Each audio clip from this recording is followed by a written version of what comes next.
I got so much motherfucking design on right now. Break it down, bring it back, make it clap. I got 3 old thoughts, new guap, wear that thing. Bitches on my line, and you know they come strapped. Hold up, what it not, 45, scope it cash like, whoa. I ain't fucking with these hoes,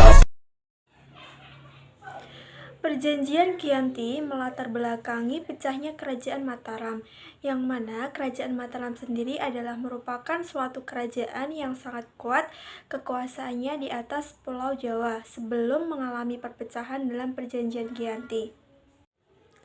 Perjanjian Giyanti berawal dari Pangeran Mangkubumi yang menuntut janji kepada Pakubuwono II bahwa Pakubuwono II akan menyerahkan 3.000 cacah tanah di Sukawati apabila berhasil meredam pemberontakan Pangeran Sambernyawa.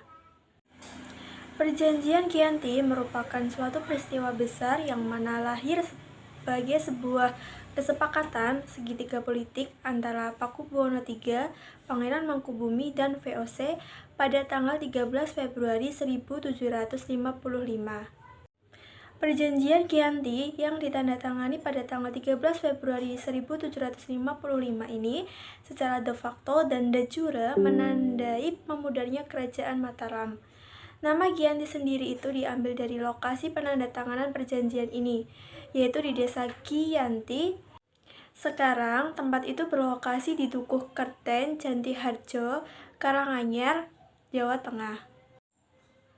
Ketika itu, Mangkubumi yang membantu Pakubuwono II dalam meredakan konflik mendapatkan hadiah sebidang tanah dari Pakubuwono II.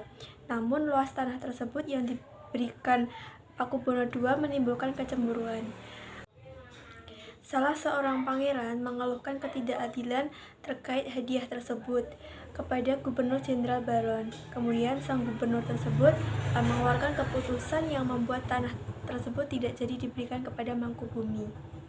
Kemudian terjadilah perlawanan yang mendorong Gubernur Jawa Utara yaitu Nicholas mengambil sikap untuk menyelamatkan daerah operasionalnya secara tertutup melakukan perundingan dengan Pangeran Mangkubumi.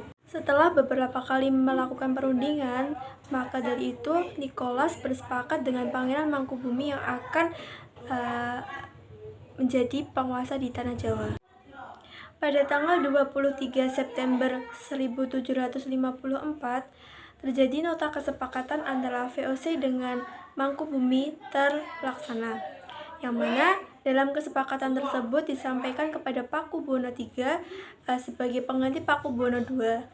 Kesepakatan tersebut menyatakan bahwa Mangkubumi mendapatkan wilayahnya.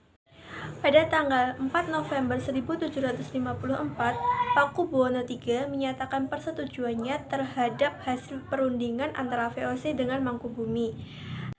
Surat pernyataan ini disampaikan oleh Pakubuwono III kepada Gubernur VOC Jakob.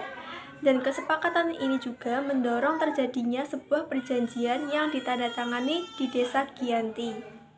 Penandatanganan perjanjian Giyanti ini menjadi pangkal dari terbelahnya Tanah Jawa menjadi 2 bagian yang dikenal dengan sebutan Palihan Nagari. Setelah perjanjian Giyanti, Raden Mas Said atau Pangeran Sambernyawa yang dahulu membantu Mangkubumi terus melakukan pemberontakan.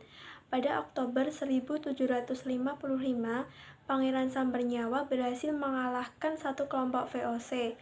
Pada Februari 1756, Pangeran Sambernyawa juga hampir membakar keraton yang baru didirikan di daerah Yogyakarta. VOC akhirnya menyudahi perang dengan penandatanganan Perjanjian Salatiga pada tahun 1757.